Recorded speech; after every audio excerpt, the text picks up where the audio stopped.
Fala, turma, como é que vocês estão? Hoje eu tô muito animado aqui, eu tava até falando que eu tô mais animado do que normalmente, por quê? Não só porque é a terceira temporada, a gente tá abrindo a terceira temporada oficialmente aqui do Conversas A3, mas porque a gente tá com uma pessoa aqui incrível do mercado imobiliário. E como a gente sempre, assim, traz pessoas pra agregar, eu estou, assim, tipo, super animado pra saber da história dele, pra ele falar, assim, de como que ele veio, como que aconteceu a vida, como que é a carreira, como que é o dia a dia. E seu convidado, você pode apresentar aí. Ademir Silva, da Conectiva. E é uma pessoa que a gente sabe que tem todo um trabalho já aí no mercado imobiliário. E a gente quer saber como que é que você está, como que é a sua vida, onde você nasceu. E vamos contar para todo mundo isso aí. Nossa, bem-vindo! Seja bem-vindo ao Conversas A3, Ademir. Que incrível você estar aqui, cara. Muito obrigado pelo convite. Como eu falei para a Isa, né, eu fiquei honrado de ser convidado para participar. Não sabia que era a abertura da terceira temporada, mas assim, eu fico mais honrado ainda, viu? Porque abrir uma nova temporada é um desafio muito grande. É verdade.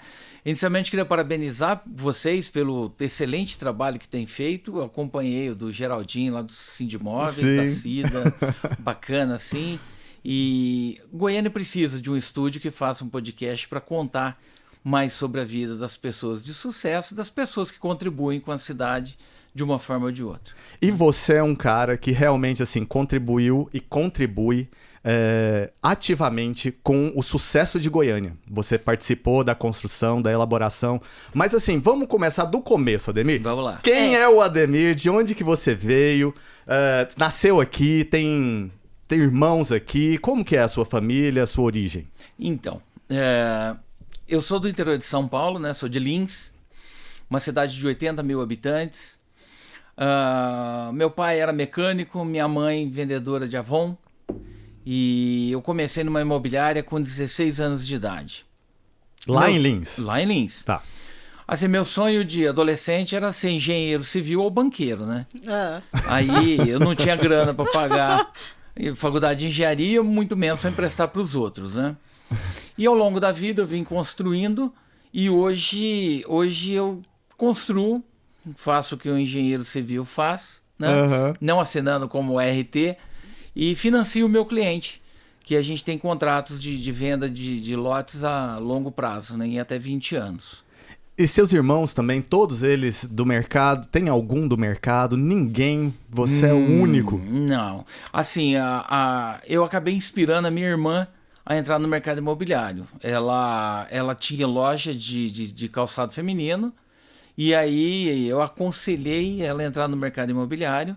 Ela fez o curso em São Paulo e ela atua hoje como corretora no interior do estado de São Paulo.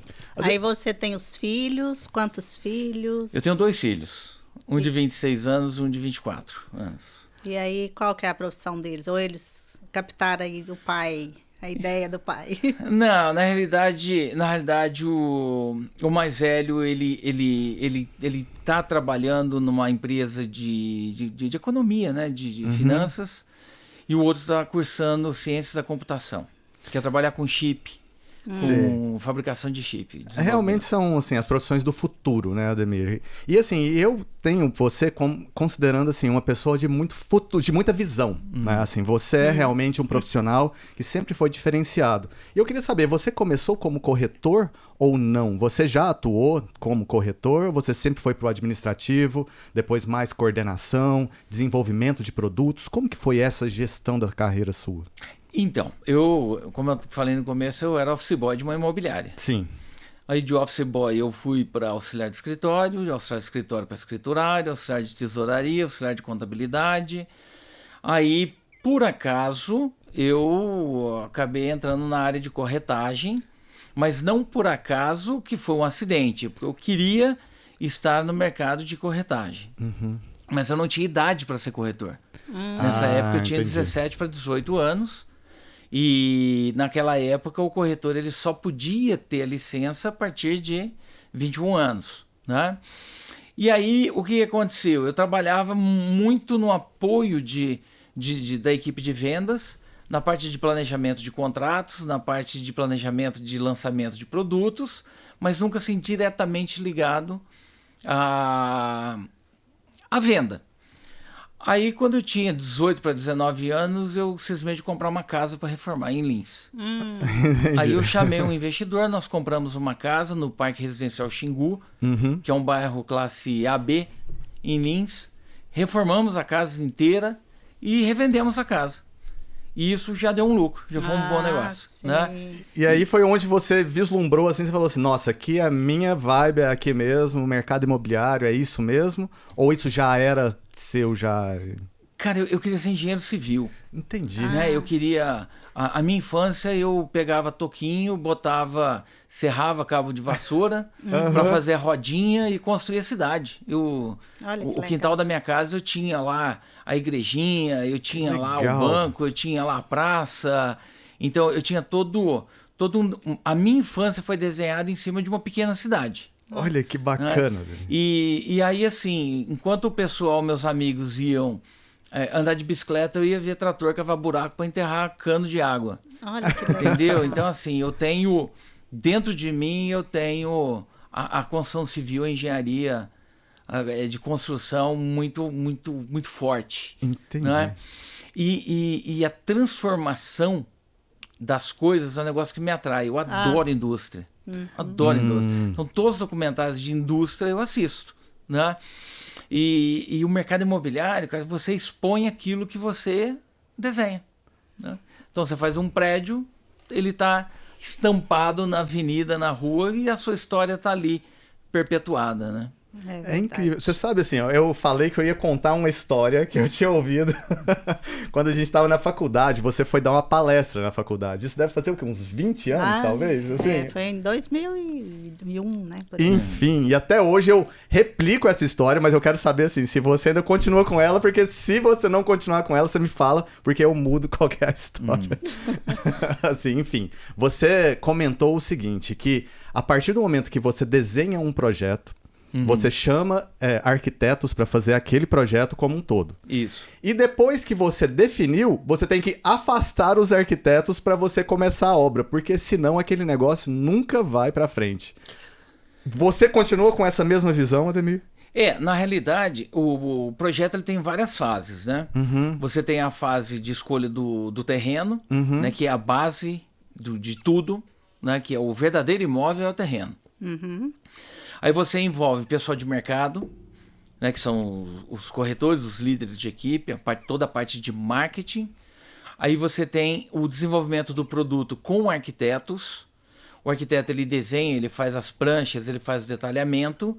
Aí você passa para a fase de orçamento e engenharia. Aí você tem o envolvimento dos engenheiros, né? E você tem a parte de financeiro, que é quem vai fomentar aquele produto para que ele seja entregue no prazo determinado pelo cronograma. Quando eu falo que a gente tem que afastar o arquiteto, na verdade você afasta as fases do projeto. Entendi. Né? O arquiteto, a gente não pode ficar mudando muito o projeto ao longo da obra, porque senão você quebra o cronograma. E isso serve para mim, inclusive. Quando a gente fecha um determinado produto, eu já não vou mais na obra. Por quê? Porque se eu vou na obra, eu falo, olha, isso aqui não ficou bom, precisamos mexer aqui, mexer lá, tal, não sei o quê. Legal. E aí você vai quebrando o cronograma natural da obra, você acaba encarecendo a obra. Né? Você mesmo aplica em você esse mesmo sistema. Eu tenho uma obra de um loteamento, são 311 lotes, nós vendemos o loteamento todo já. Eu fui na obra acho que 1 ou 2 vezes. Entendi. Porque a sua parte é a gestão. Então, assim, organiza o terreno, faz o projeto, elabora a estrutura ali, arquitetônica e tudo. Isso. Faz as etapas, faz o cronograma financeiro, começa a executar e ponto. Isso. É isso. Começo, meio e fim. Começo, meio e fim. Começo, meio e fim. Quanto você está executando esse projeto? Você já está pensando no próximo normalmente ou não necessariamente? Você fica com ele até um ponto dele estar mais consolidado? Na verdade, a gente pensa em 3, 4 projetos simultâneos. Olha só. Né? O que normalmente acontece? O ciclo de um produto imobiliário ele é muito longo. Então, um exemplo, você aprovar um prédio, você demora de 12 a 18 meses. Aí você demora mais uns 6 meses para incorporar e vender. Montar estande de vendas, né? Então, existe esse período. Aí você faz a venda do produto, aí você entra no fluxo, no cronograma de obra. Entendi. Né? Aí parte de engenharia. Tá? Que é a parte que você adora. Não, eu gosto de todas. Eu gosto de todas. Eu gosto de todas. É legal.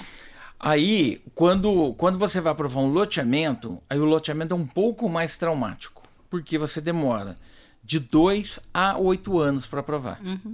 Né?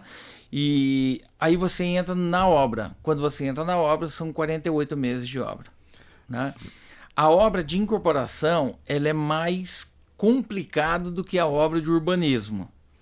Porque a obra de incorporação, você tem inúmeros itens. Você tem torneira, tomada, ponto para chuveiro, fechadura, porta, reboco, Tem que pensar no detalhe do detalhe, Exatamente, exatamente. Cor da parede, tipo de tinta, tipo de cerâmica, tipo de porcelanato, né? E o urbanismo, você pensa em menos itens, né? Que você vai pensar no meio-fio, que é concreto. Você vai pensar no asfalto, que é massa asfáltica. Sim. Né? Você vai pensar na galeria de águas pluviais, que é tubo de concreto. Você vai pensar água e esgoto, que é tubo PVC. Então, os itens, você tem menos itens para trabalhar. Né? Então, assim, é uma obra mais bruta do que a obra de incorporação, que é uma obra mais de acabamento. Você acha que talvez, então, assim, inverteria? O que eu entendi foi que uma incorporação gasta-se menos tempo no projeto, na aprovação, mas mais tempo na elaboração e execução. E num urbanismo seria o contrário. Seria mais ou menos isso? Não existe a incorporação sem o urbanismo. Né? Você incorpora onde já está urbanizado. Né? Então, você fazer o urbanismo, ele é mais complicado do que a incorporação, mas ele é menos trabalhoso para execução. É um para compensar o outro, Exatamente. né? Porque senão, se fosse os dois, né? Exatamente, dá um equilíbrio, né? Exato. Aí a incorporação, ela já é mais fácil você projetar e aprovar e mais detalhado para você executar. Mas o prazo de execução dos dois é mais ou menos o mesmo. Seria mais ou menos assim... Talvez assim, tem um Ctrl-C, Ctrl-V de alguma coisa assim nesse sentido? Urbanismo é um Ctrl-C, Ctrl-V praticamente ou não? Alguns arquitetos vão brigar comigo, mas sim. Entendi. Sim. Porque na realidade, quando você vai projetar um loteamento, você vai fazer arruamento e vai fazer encaixe de quadras. Né? A quadra é um tabuleiro.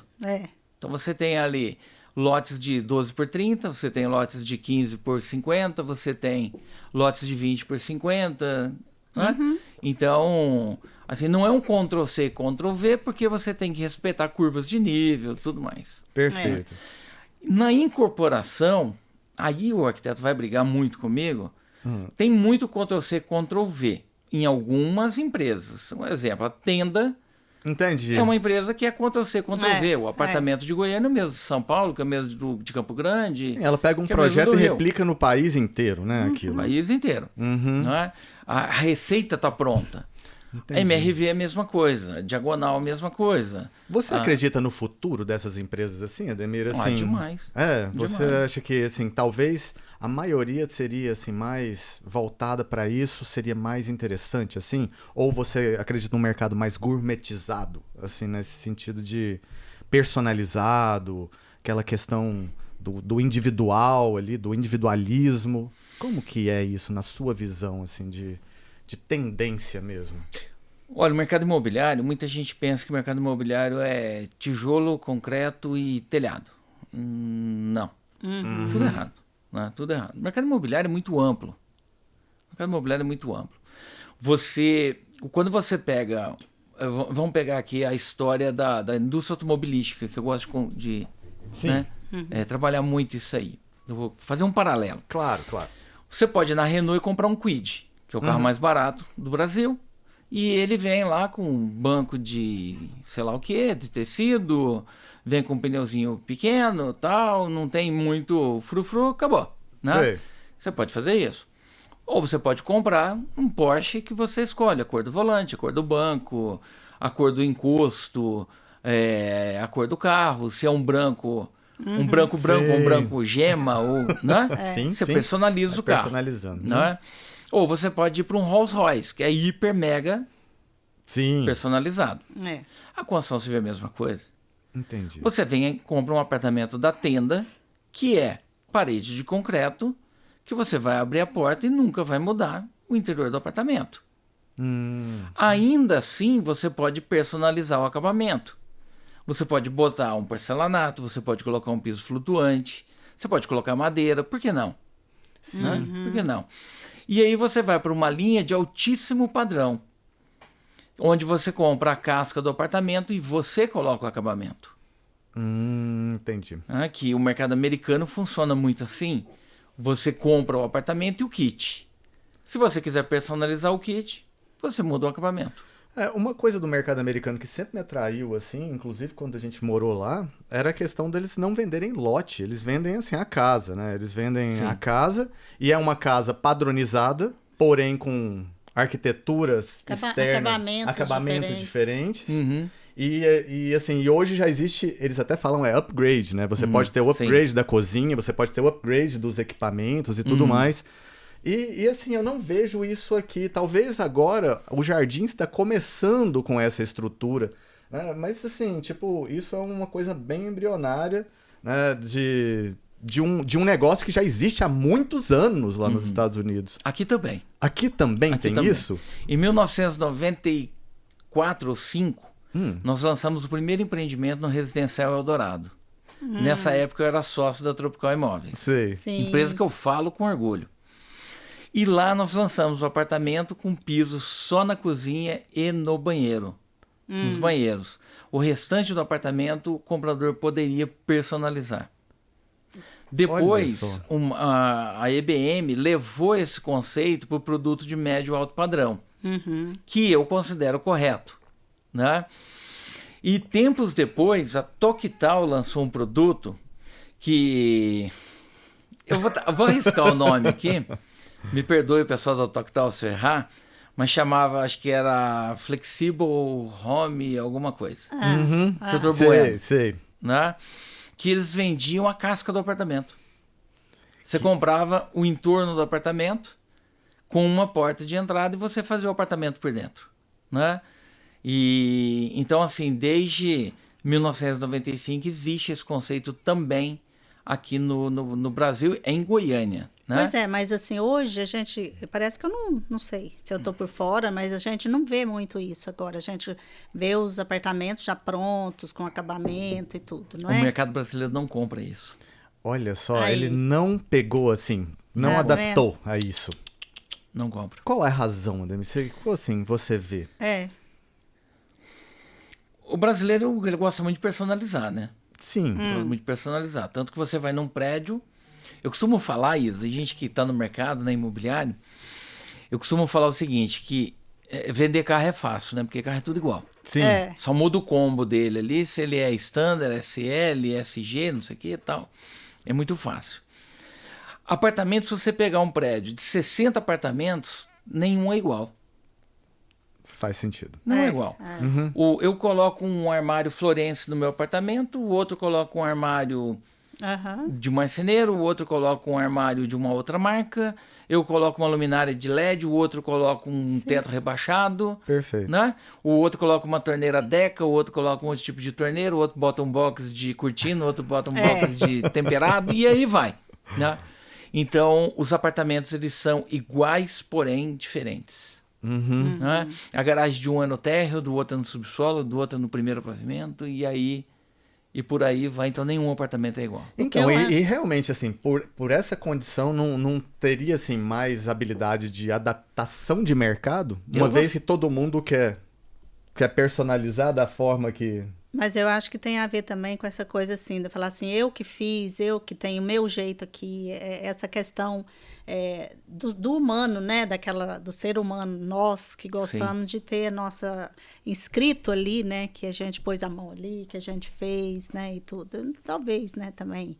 E a diversidade também de de ideias, de possibilidade, de condição financeira. Então, mas o que eu tô percebendo é assim, por exemplo, a gente tá falando que o brasileiro ele não comprou muito a ideia da personalização dessa forma que foi, é isso, não é? Isso.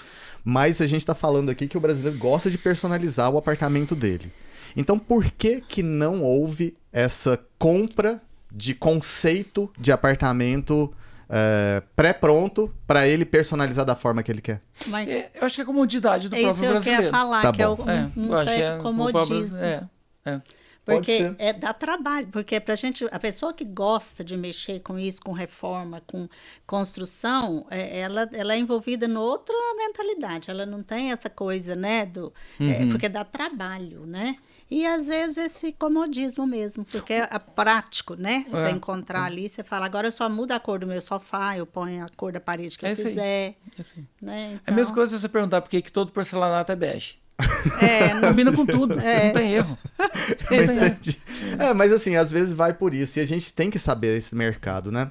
Agora sim, você falou um negócio aí da Tropical e tudo mais. Eu posso falar Claro. desses assuntos? Vamos lá, O vamos maior assim? orgulho de Incrível. ter feito parte da história da Tropical. Quando você, assim, veio pra cá, você veio a convite da Tropical. Como que foi a sua entrada no mercado goiano, Ademir? Cara, é uma história super legal. que bom. Olha que Uma bacana. história super legal. Eu era de Lins, né? Trabalhava lá. Eu vim pra cá pra ajudar o pessoal daqui de Goiânia pra fazer a Garavelo lançou, eu era da Garavelo, né, do grupo Garavelo, que também me orgulha muito ter feito parte do grupo Garavelo. Meu primeiro emprego, minha única carteira assinada foi da Garavelo. E lá eu vim para ajudar o pessoal aqui de Goiânia. Aí eu vim em julho, bacana, ajudei o pessoal, demos uma organizada no lançamento aqui. Aí depois eu vim em dezembro para abrir mercado do interior, porque Goiânia era proibido fazer loteamento. Você só podia lotear no interior do estado. E aí eu vim para cá exatamente para fazer essa função, novos negócios. Eu ficaria um período aqui e depois desse período eu voltaria para São Paulo, né? Quantos anos você tinha nessa época, Ademir? 19. 19? Ai, 19. Ok. Eu queria ir para São Paulo, capital. Né? Então, assim, os goianienses me perdoem, mas eu queria ir para São Paulo, capital. Entendi. Né? O meu sonho era morar em São Paulo, capital. E aí eu vim para cá e, estando aqui, a gente começou a fazer um trabalho legal. Eu, Rodolfo, Osnir, a gente montou assim, um trio bacana de trabalho. E eu fui ficando, cara. Aí... Bebeu a água de Goiás. Tem 35 anos que eu tô aqui. Tem 35 anos. E o mais legal, Isa, disso aí, é que eu vim em 1986. O dia que eu parei o carro na empresa, eu desci com o pé esquerdo, né? Porque quem tá dirigindo desce com o pé esquerdo, né? A hora que eu subi pro apartamento, tava passando lá o Jornal Nacional. E aí teve a falência do Plano Cruzado. Vocês lembram do Plano Cruzado? Eu lembro. O Jornal acho Nacional muito anunciou que o Plano Cruzado tinha dado treta, né? E aí eu falei, putz, cheguei na hora certa, né? Que beleza.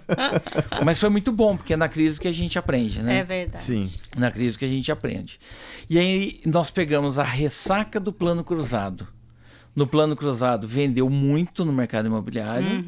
E na ressaca do Plano Cruzado a gente vendia aquilo que havia sido cancelado, destratado. E aí eu fiquei na Garavelo até 1992. Acho que 1992. Aí o Paulinho me convidou para ser sócio da Tropical, né? Com essa mesma função de novos negócios também, nada a ver. Aí Nem na tinha Garavelo eu comecei a desenvolver produto. Legal. Aí eu desenvolvi prédios, loteamentos. E a aí, Garavelo foi bem grande na época, não foi? Garavelo- Assim, foi gigante, não foi? O Grupo Garavelo estava entre os 120 maiores grupos empresariais do Brasil. Nossa, Olha aí, é muita coisa. Era muito forte. escola. Muito Puta forte. escola. E aí você foi pra Tropical, e aí você ficou na Tropical até Nós somos sócios 12 anos. 12 anos. 12 anos. Então, Até 2003. Teve muita coisa também que aconteceu lá, né? Ademir, de projetos, lá, né? O Eldorado. Né? Aquilo ali é uma coisa, uma visão maravilhosa, né? como que foi, assim, o conceito do Eldorado? Você lembra disso na época, Ademir, ou não? Assim, tipo, um conceito é muito legal. E eu vou te contar uma história, o porquê que eu vejo. Tem alguns anos atrás, já há bastante tempo também, acho que deve ter uns 15 anos mais ou menos, eu tava sentado lá naquele shopping do Eldorado, o Plaza D'Oro. E aí, olhando aquilo, e a gente falando, assim, sobre como que era, assim, o empreendedorismo de construir um bairro. Né? E aí eu falando assim, puxa vida, como que deve ser interessante o início desse processo, captar a ideia, a assimilação, a chamada dos parceiros certos que acreditam naquilo. Como que foi esse conceito? Você participou dele desde o início, assim? Não. Não? Não participei. Puxa vida. Não participei. Tá. A gente tem que dar méritos para quem tem, né? Certo. A ideia do Eldorado foi do Paulinho. Na época, eu não era sócio da Tropical. Né? Na realidade, a gente tinha uma empresa de vendas, planejamento e vendas, que era a Tropical Consultoria Imobiliária. Sei. Né? A Tropical Imóveis é uma empresa familiar. E paralelo a ela, nós montamos uma empresa, Tropical Consultoria Imobiliária, pela afinidade que eu e o Paulinho a gente tinha enquanto concorrentes. Perfeito. Né? Concorrentes que não eram concorrentes. Sim. Né? Então, a conceituação do bairro, méritos do Paulinho e da Lucy Costa, arquiteta. Tá? Mas o primeiro ingrediente para você construir um bairro é você ser louco. Entendeu? Entendi. Por quê? Eu vou te dar um número. Lá tem 4.000 apartamentos. Entendi. Multiplique 4.000 apartamentos por um valor médio de R$300 mil. É muita O grana. VGV é maluco. Então, assim, o empreendedor imobiliário, seja em Goiânia, em São Paulo, Brasília, nos Estados Unidos, a primeira coisa que ele tem que ter é perder o juízo. Aí ele parte para a compra da área, ele faz uma pesquisa de mercado para ver qual o apetite do mercado para aquele produto, não é? E aí ele lança o produto no mercado. Então, assim, muita gente acha que é fácil incorporar, que é fácil fazer um empreendimento, mas é muito complicado.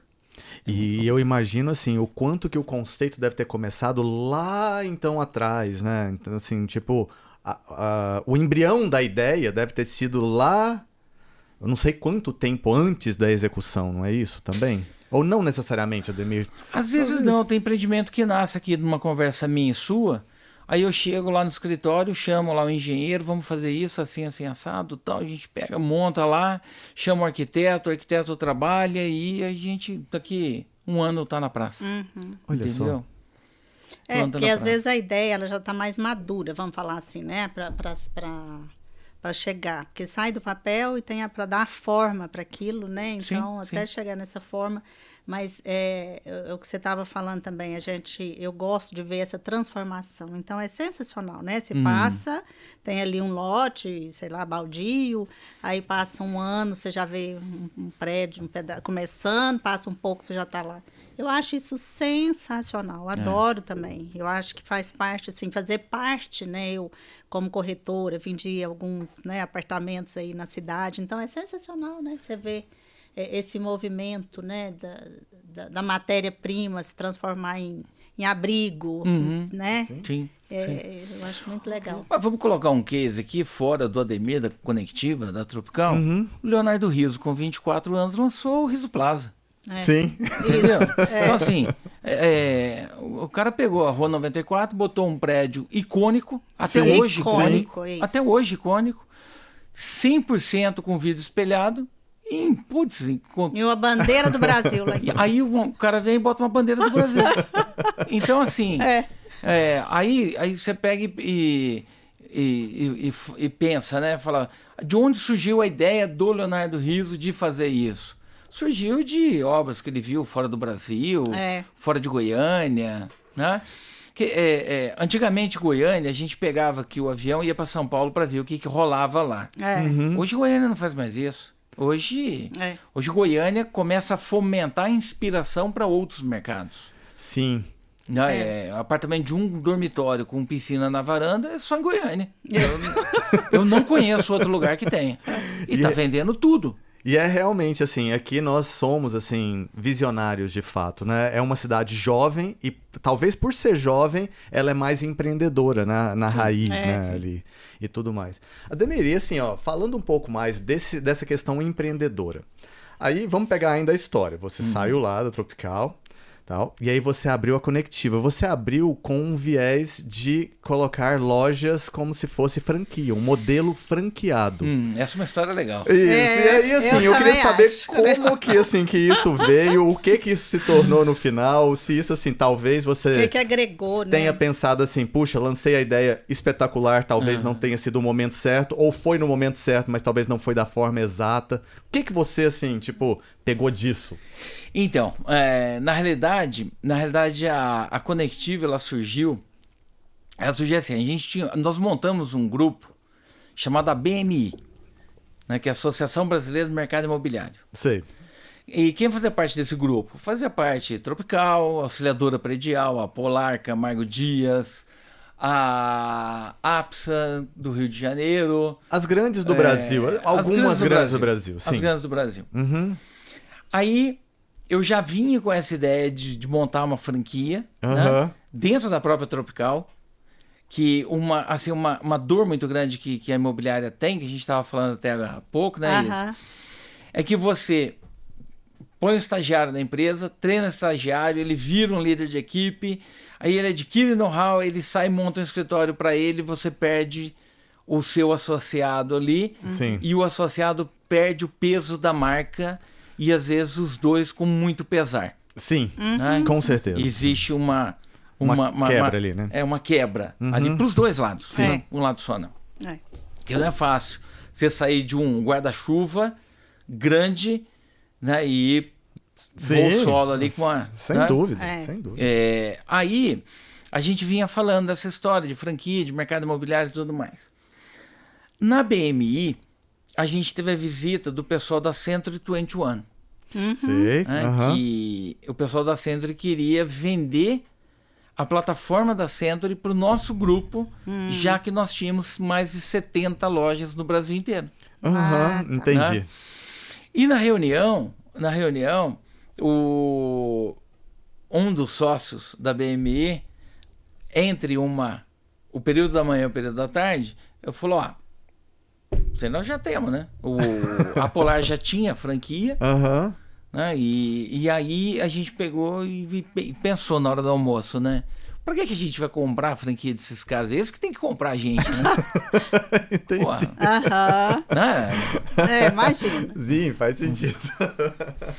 E eu me lembro na reunião, na parte da tarde, no período da tarde, que um dos meus ex-sócios, ele virou pro mexicano, que seria o Aham. O cabeça ali. do Brasil, Aham. falou, quantos imóveis você tem lá no México? Na rede? Eu tenho 35 mil, eu tenho 45 mil só na minha empresa. Nossa Senhora. E era real. Entendi. E era real. Era real. E aí acabou a reunião, nós falamos, não, vamos montar uma rede nossa, né? Entendi. Vamos montar uma rede nossa. E aí a gente fez um concurso de nome. Né? Concurso de nome. Aham. Aliança, não sei o que, não sei o que lá, né? Aham. E eu voltei no avião pensando, né? Eu parecia um retardado dentro do voo da Transbrasil, né? Imobiliária aqui, Brasil, tal, não sei o que, tal, conexão, tal, não sei o que lá. Porque a palavra conectiva não existe, né? Ela é uma palavra... É uma junção, né? Sim. Então, a conectiva é uma conexão ativa. Aham. Então, Legal. O que era a ideia? A ideia era Curitiba cadastrar um imóvel, Goiânia ficar sabendo e o Natal ficar sabendo. Perfeito. Né? Aí nós começamos a trabalhar, montamos uma empresa, Brasil, administradora, que seria franqueadora, que é minha. Né? Eu comprei a franqueadora de todos. A marca conectiva já era minha. Eu criei a marca, eu criei o nome, eu criei a marca, eu registrei. Fiz uma concessão, né, da marca.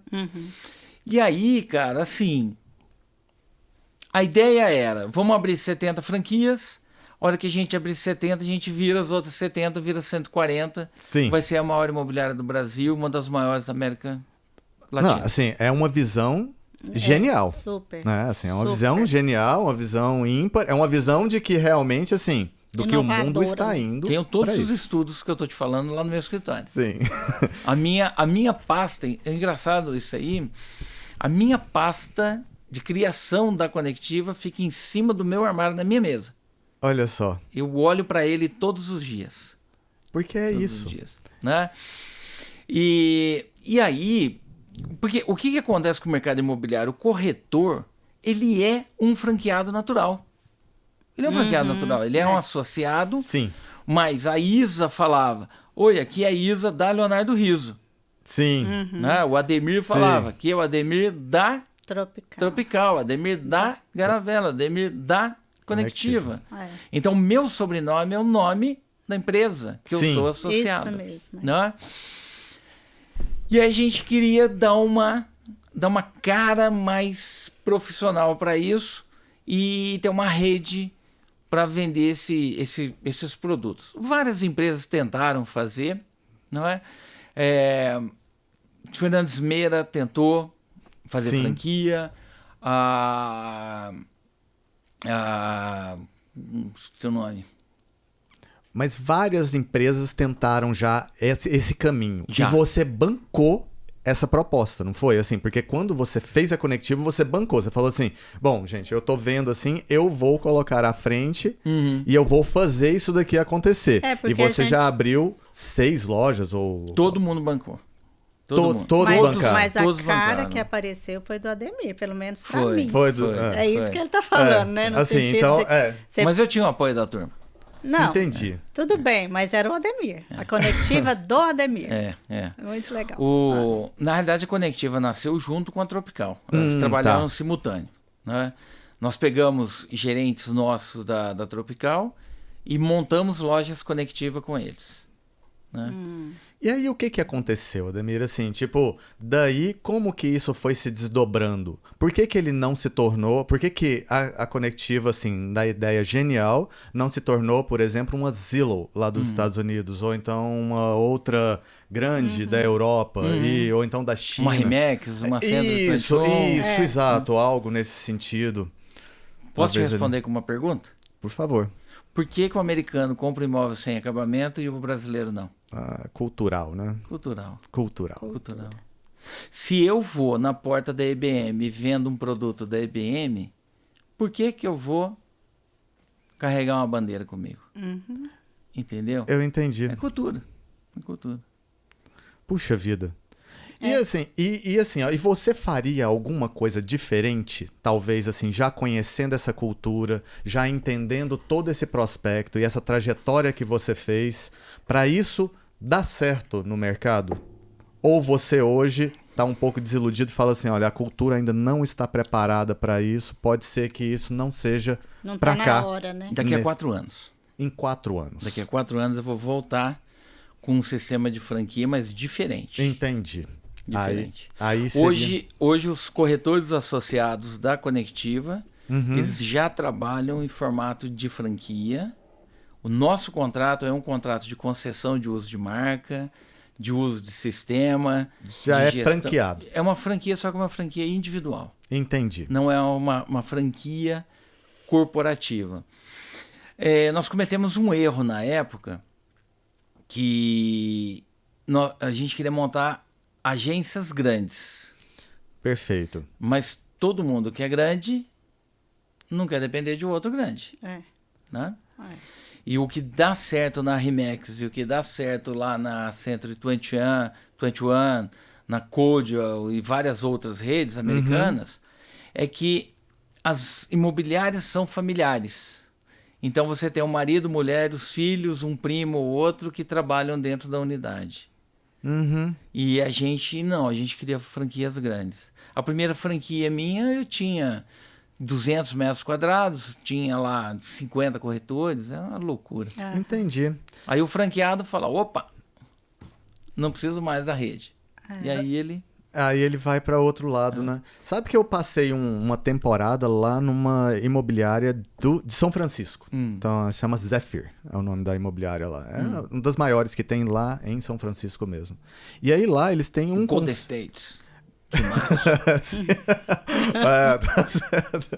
Eu torço pro Golden State. É mesmo? Meu, tem chinelinho e tudo. Nossa, Maria. Tem chinelinho e tudo. É isso aí. Bom, então, enfim. Daí eu passei lá e o que eles têm de interessante? Eles têm que o corretor, de fato, é um associado e quanto mais esse corretor vende, mais vantagens ele tem dentro da empresa. Chega até a 90% de ganho.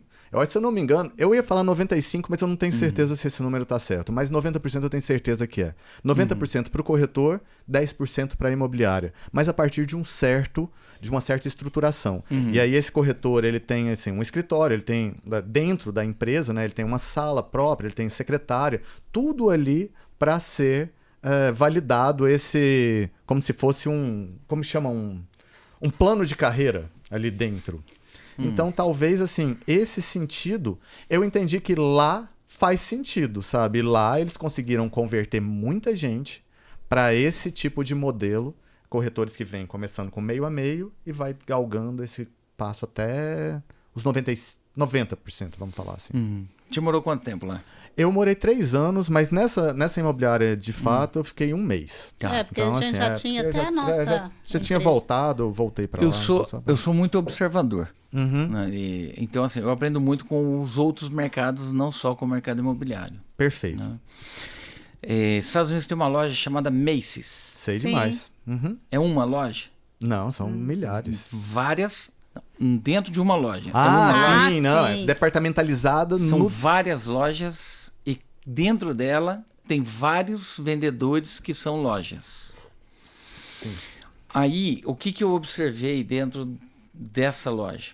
O vendedor, ele me atende, aí eu vou lá, eu pego uma camisa masculina, eu pego lá um tênis, eu pego lá um terno, eu pego lá uma... Né? Eu saio sim. pegando um monte de coisa e o vendedor junto comigo. Aí eu vou no caixa dele. Ele pega a sacolinha e coloca as minhas coisas dentro. Né? Ou seja, ele é a empresa dentro da empresa. empresa. Entendi. Perfeito? Perfeito. Aí eu fui numa loja em Santa Mônica, ali do lado de Los Angeles. É Santa Mônica mesmo. E lá eu fui numa loja de cupcakes. Não lembro o nome da loja. Aí tinha 3 caixas e 3 meninas. Uma menina me atendeu, a outra menina atendeu um amigo que estava com a gente, e a outra menina atendeu uma esposa dele que estava com ele. Cada um de nós passou num caixa diferente. São 3 lojas de cupcake dentro da loja de cupcakes. Uma imobiliária são 50 corretores dentro de uma corretora. Perfeito. O que é a XP? É isso. Que para mim é um ícone de rede. É um banco dentro de vários isso. outros bancos. Porque eu sou um agente XP que estou ligado a um escritório XP que está ligado a um banco XP. Né? E aí o meu gerente da XP, ele tem a carteira de ativos que ele administra. Aí o escritório dele administra mais ativos que estão ligados a ele. E assim sucessivamente. E o meu modelo de imobiliário para daqui a 4 anos, que a gente já está implantando, exatamente esse. Se você entrar no site da Conectiva hoje, nós viramos um marketplace. Super legal. O corretor tem um site dele, o cliente pode avaliar o corretor, ele pode conversar com o corretor. Quando ele clica no WhatsApp, é o WhatsApp do corretor. Quando ele manda um e-mail, vai um e-mail para o corretor. O corretor tem a mesa para ele colocar foto da mãe, da sogra, do sogro, do cachorro, da mulher, do filho. Entendi. Então, nós criamos um conceito de shopping, marketplace, dentro de uma estrutura imobiliária. Que eu acho que é o melhor modelo. Com certeza, assim, e é isso que eu ia te perguntar agora, porque assim, você realmente é uma pessoa visionária e você tá assim, à frente nesse tipo de consideração assim, do mercado, principalmente que você está inserido, né, que é o imobiliário. E aí, aonde que você vê o mercado caminhando? Para onde que você vê o mercado como um todo caminhando, Ademir? Você acha que esse modelo é um modelo próximo, que seria, Ou você acha que ainda tem alguns outros modelos que podem se... Eu acho... Um dia eu fui na Jovem Pan, né? Uhum. O Marcos Inês fez essa pergunta para mim. Que é, Sim. Os marcos da vida. Aí eu carrego comigo o seguinte: meu passado foi um minuto atrás, meu futuro é um minuto à frente. Certo. Enquanto a gente está conversando, alguém está inventando alguma coisa em algum lugar do mundo. Concordo plenamente, assim, que é isso mesmo. E o mundo está aqui. Inovação é... Tá. E o mundo está aqui, né? O mundo está aqui. O corretor, ele vai ter que se reinventar totalmente. O corretor que não se reinventar, ele vai sair do mercado. Né? Tá. O corretor no Brasil hoje, ele ganha muito mal. Mas ele ganha mal per capita. Né? Quando você pega toda a riqueza gerada pelo comissionamento do mercado imobiliário, divide pelo número de corretores, o corretor ele ganha mal. Na média, ele ganha mal. Entendi. Por que isso? Muito culpa do corretor, muito culpa dos incorporadores e muito culpa das imobiliárias. Por quê? Eu, como incorporador, vou lançar um empreendimento com 200 unidades. Aí eu convido 5 imobiliárias, mais o mercado, boto 2.000 corretores dentro de um empreendimento para vender. Sim. Quem vai ganhar dinheiro? Ninguém. Ninguém. Ninguém. Ninguém vai ganhar dinheiro. Nem o incorporador. Porque a venda não vai ser boa. Vai ser uma venda por impulso. Cada corretor vai vender para um primo, para um tio, né? Então, uma venda por impulso, né?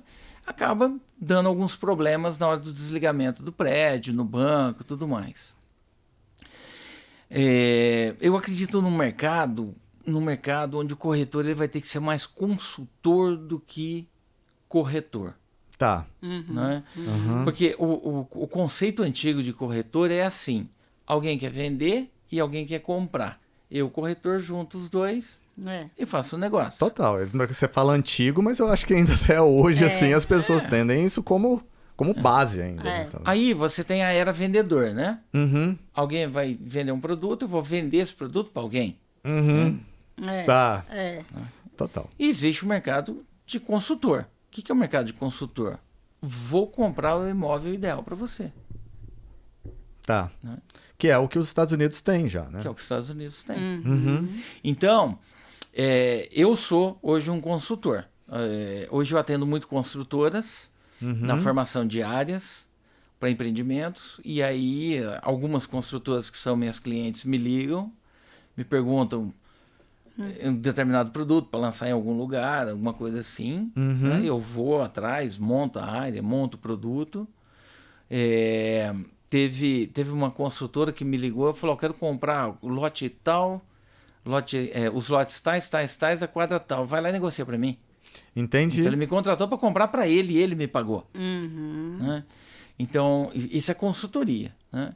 É assim, eu sou bom pra caramba, melhor que todo mundo. Não, é experiência. Eu trabalhei em construtora, trabalhei em imobiliário, eu sou produtista, sou empreendedor. Né? E isso me dá bagagem para, né, acertar. Eu já vendi área para consultor sem o consultor saber onde era a área. Entendi. Por quê? Eu tinha um sigilo da área e eu falei para ele, olha, o negócio é esse, você quer? Qual que é a área? Me fala o que você quer que eu te mostro. Senão, eu não posso falar, eu tenho um contrato de confidencialidade. E aí ele falou: tá bom, a área é minha, vai. E aí eu mostrei a área para ele e ele falou: não, a área é minha. Olha só, que legal. Então, esse é o mercado que você imagina como sendo o mercado do próximo passo de um corretor especialista, de fato. Amanhã. De amanhã. De amanhã. Não pode esperar mais, não. Tá. Não pode esperar mais, não.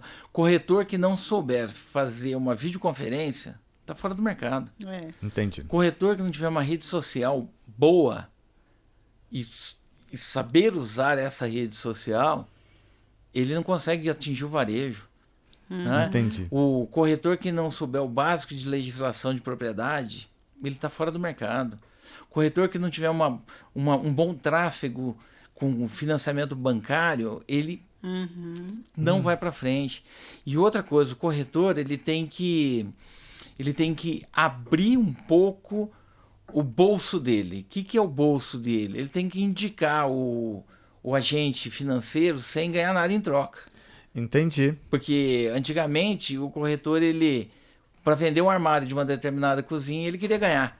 Para vender financiamento, ele queria ganhar. Sim. Aí ele esquece que o trabalho agregado gera riqueza para ele. Gera riqueza para ele. Porque você me procura para eu resolver a sua necessidade de moradia. Não adianta eu te vender um apartamento se você não tiver um bom marceneiro para fazer o armário. Não adianta eu te vender um imóvel se não tiver um bom agente de hipoteca para fazer o financiamento para você. Então, o nosso negócio vai cair daqui 90 dias.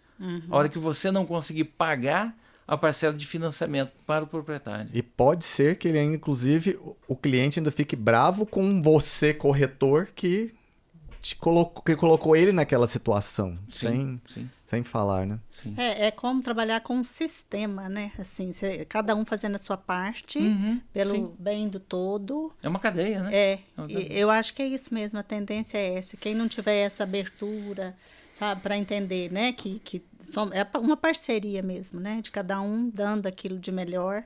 E é isso aí, senão não tem resultado. Ademir, você vê assim que o mercado talvez assim ele tenha evoluído já nesse sentido, ou você acha que ainda tá muito assim, tipo, ainda poderia ter uma evolução melhor assim? Assim, pelo tempo que você vê, né, de mercado. Pô, você teve aula com o Marcos Diniz? Na verdade, é ele que me perguntou as perguntas pra eu falar. Não, eu acho que o mercado precisa melhorar muito. Precisa melhorar muito. Tá. O mercado imobiliário, também muita gente acha que o mercado de corretar, mercado imobiliário é uma casinha ali, um lotinho ali e tal. Cara, hoje é o seguinte, você tem hoje construtoras que não vendem mais o apartamento. Ela vende uma participação no prédio. Como assim, Ademir? Fala. Fundo imobiliário. Ah, sim, ok. Fundo imobiliário. Quem que vende fundo imobiliário? É o corretor? Não. É o agente da XP, Esse da é o mercado BTG, financeiro. da A Trinos, né, que tá vindo agora, parece assim, tipo, forte. a Trinos, né? Então, a hotelaria é mercado imobiliário. Muita gente fala turismo. Não, é mercado imobiliário puro. Por quê? Você tem que construir o hotel, você tem que buscar um investidor para o hotel, para você poder operar o hotel. Você depende do mercado imobiliário. E muita gente acha que o mercado imobiliário é corretagem. Não, o mercado imobiliário é construção civil. Ou seja, é tudo, né? Tudo. Assim, é a base de tudo. 17,5% do PIB brasileiro é construção civil, é mercado imobiliário. E eu ainda falo mais, porque assim, ó, o mercado imobiliário ele é a base de tudo, mas a maioria das coisas está atrelada ao mercado imobiliário, inclusive, assim, a decoração de uma casa. Você vai decorar o quê? Você vai decorar um imóvel. Então, assim, tá atrelado ali. Sim. Tudo então tá ali, assim. Talvez o PIB seja esse, né?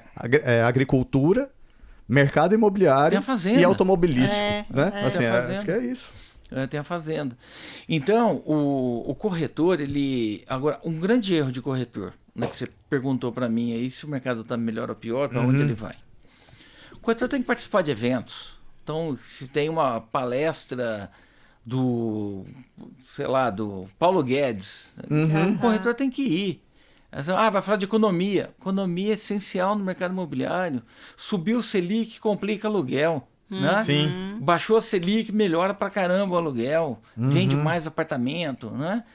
Antigamente, a gente vendia um apartamento pequeno como kitnet, né? Kitnetzinho ali. Hoje é estúdio. Sim, mudou a E é 10 nomenclatura. mil metros quadrados. Sim.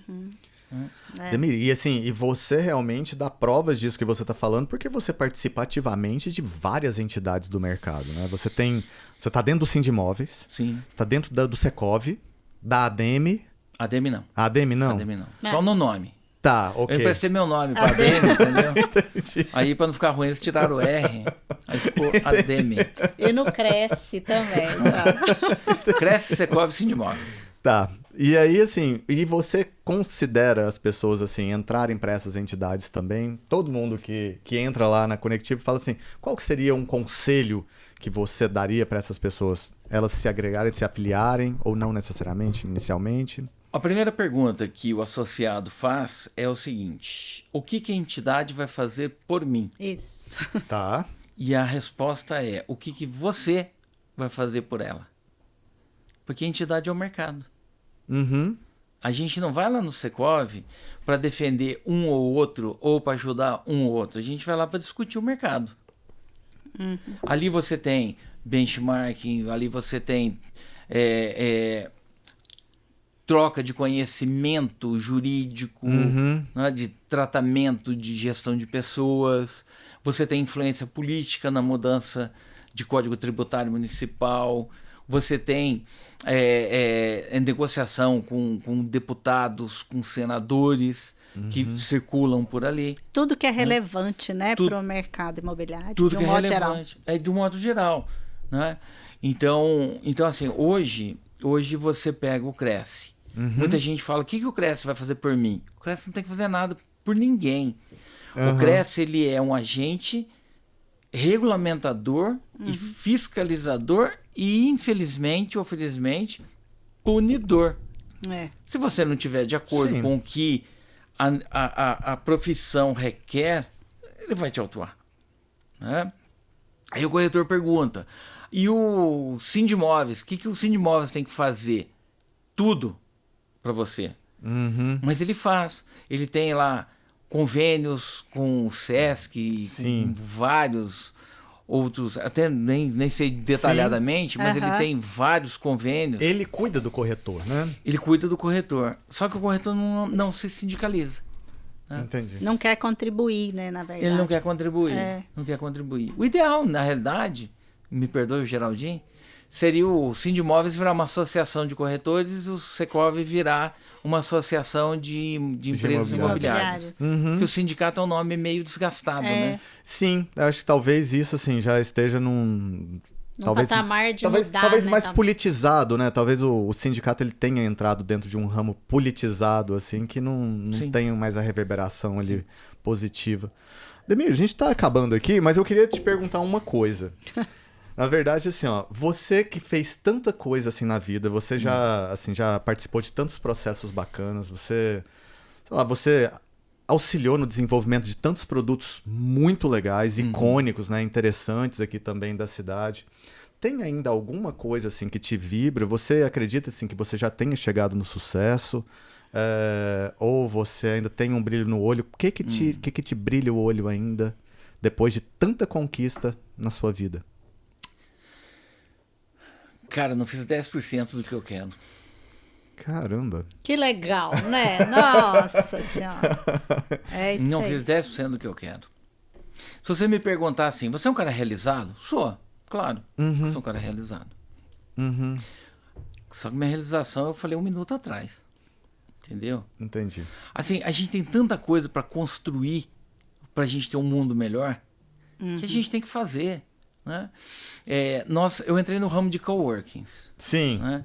Que até a Isa me perguntou, né? Da questão do coworking. Coworking é mercado imobiliário.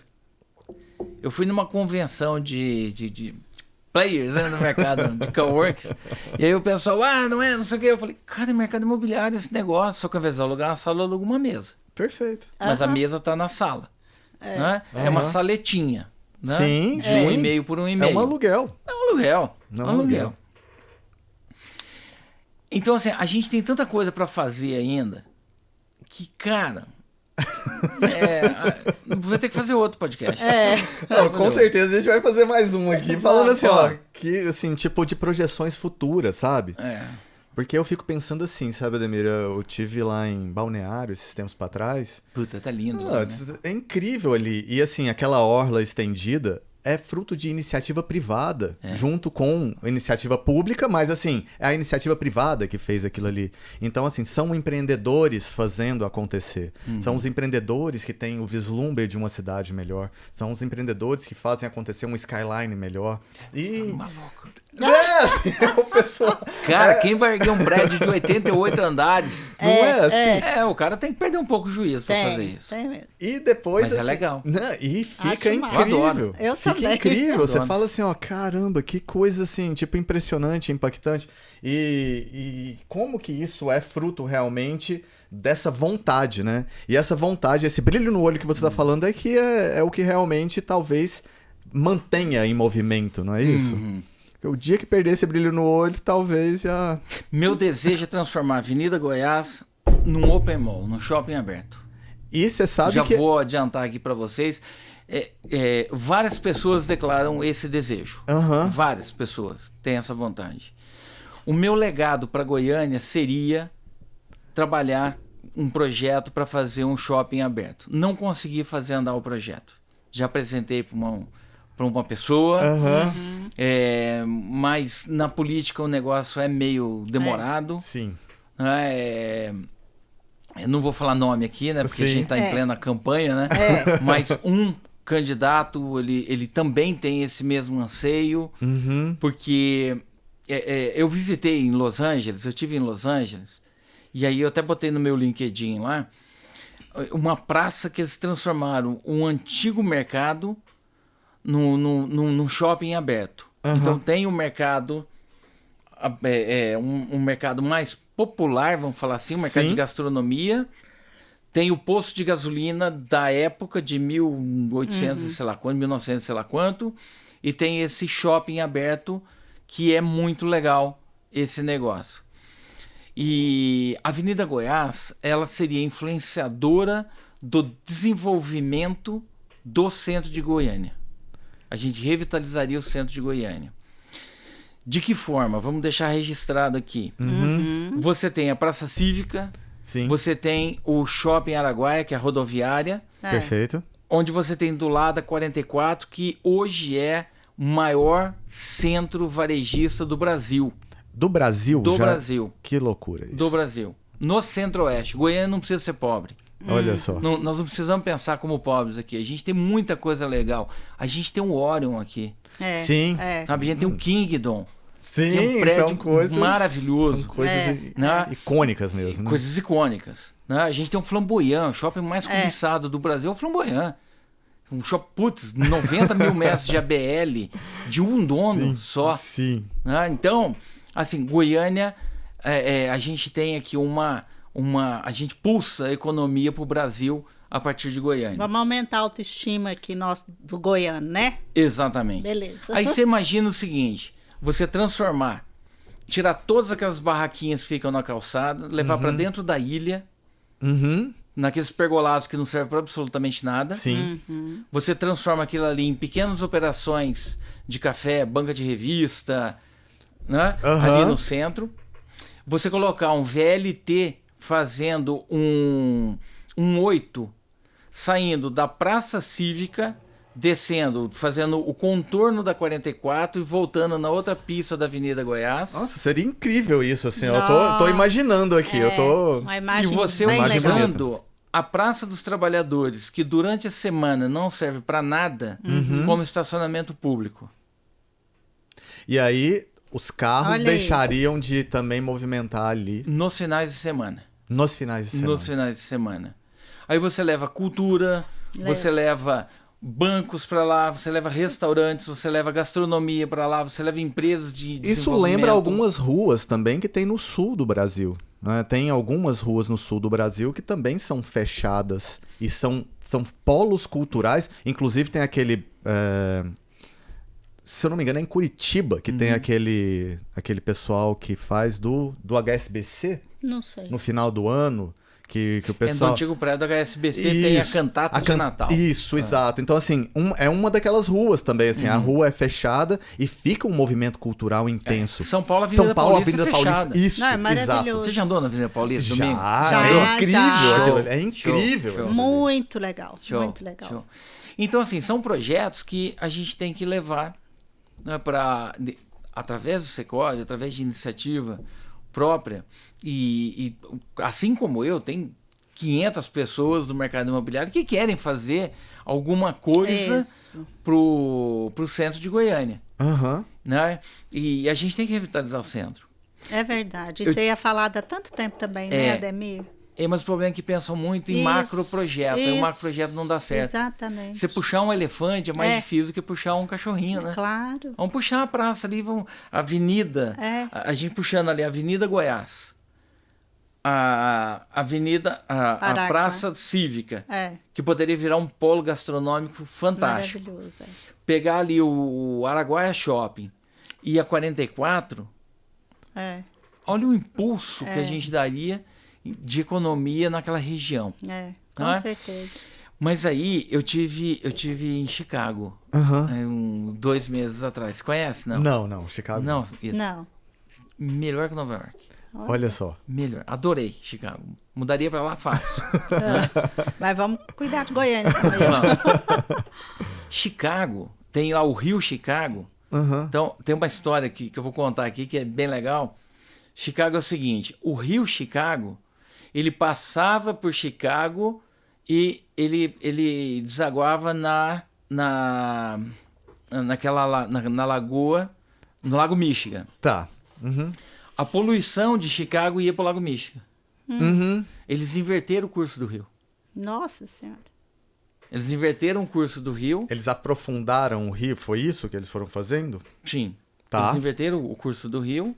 Num determinado ponto do rio, o rio ele tem 2 sentidos, Ah. né? Então hoje o Michigan deságua no Rio Chicago e o Rio Chicago vai para outro canto, né? Então uma obra sensacional. E eu tive no Williams Tower, que é o antigo Sears Tower, onde eu tive a oportunidade de ir numa sacada com piso de vidro a 442 metros de altura. Ai, não vou não. Você pisa no vidro Vou e não. vê a calçada lá embaixo. Isa. Incrível. isso. Sensacional. Incrível. Incrível. Sensacional. E se você for pensar, Chicago tem 3 milhões de habitantes. Ou seja, aqui É. comportaria algo nesse perfil. Mas você sabe o que é mais legal? Chicago tem a Bolsa de Commodities dos Estados Unidos. Goiânia é o quê? O centro do agro É. é aqui. É. Então por que a gente não pode ter o desenvolvimento de uma cidade igual Chicago? Nossa. Oh, hein? Então, Isso é que, como diz, é brilho no olho, né? nós temos os melhores condomínios do Brasil em Goiânia. É. Sabe, a gente tem Alphaville, a gente tem a Aldeia do Vale, que é icônico. É. Sim. Né? Tive o privilégio de lançar o Aldeia do Vale, nós temos o Portal do Sol. É. Tem N empreendimentos em Goiânia que são invejados Brasil afora. Nós temos incorporadores em Goiânia que são premiados Isso. em São Paulo. Uhum. A gente tem, Goiânia. Muita coisa. É. E só para registrar aqui, Isa, eu sou paulista, Sim. mas eu tenho título de cidadão goianiense. Ah, que beleza. Então eu sou goiano. É Goiânia. Não, e assim, falando Orgulho. tão bem de Goiânia assim, não tem como não ser, porque assim, você consegue realmente extrair e expor de uma forma tranquila, de uma forma simples, de uma forma, sei lá, que a sua ideia consegue ser colocada E é plausível, visível, assim, né? Assim, você vê que é algo que não é, assim, não é mirabolante. fantasioso, É. ele é palpável, né? Assim, significa que tem essa condição mesmo. Falta talvez um pouco mais de vontade das pessoas que estão envolvidas nisso, né? Talvez diretamente, assim, naquilo ali. Que eu vejo que com certeza vai acontecer vai. mais cedo ou mais tarde. Toda isso. ideia, né, que ela é lançada, ela tem um ponto, uma hora que ela precisa ser materializada, né? Então, eu acho que tá no caminho. Anunciou aqui, né? Conversas a 3. Quem sabe daqui vira Quem sabe algum político a 1000. escuta, né?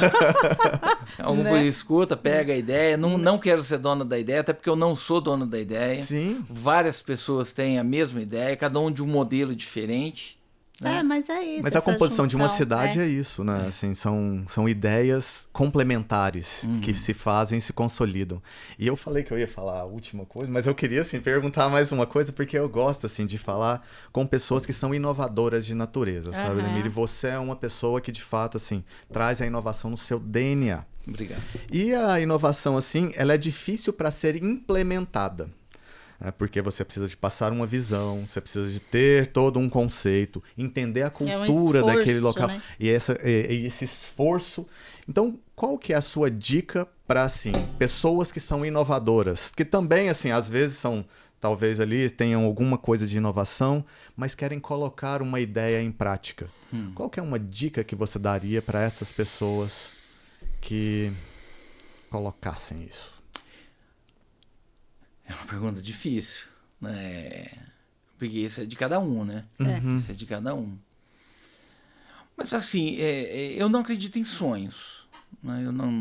não acredito em sonhos. Eu acredito em desejo. Tá. Acho que o desejo ele é muito mais forte do que o sonho. Se você deseja alguma coisa, lute por ele. Lute por ele e vá atrás. No fim dá certo. Né? No fim vai dar... Você trabalhando direitinho, sabendo vender a sua ideia, você vai conseguir colocar em prática aquilo que você desejou. Uhum. Eu queria estar envolvido com o mercado imobiliário de alguma forma, desde de adolescente.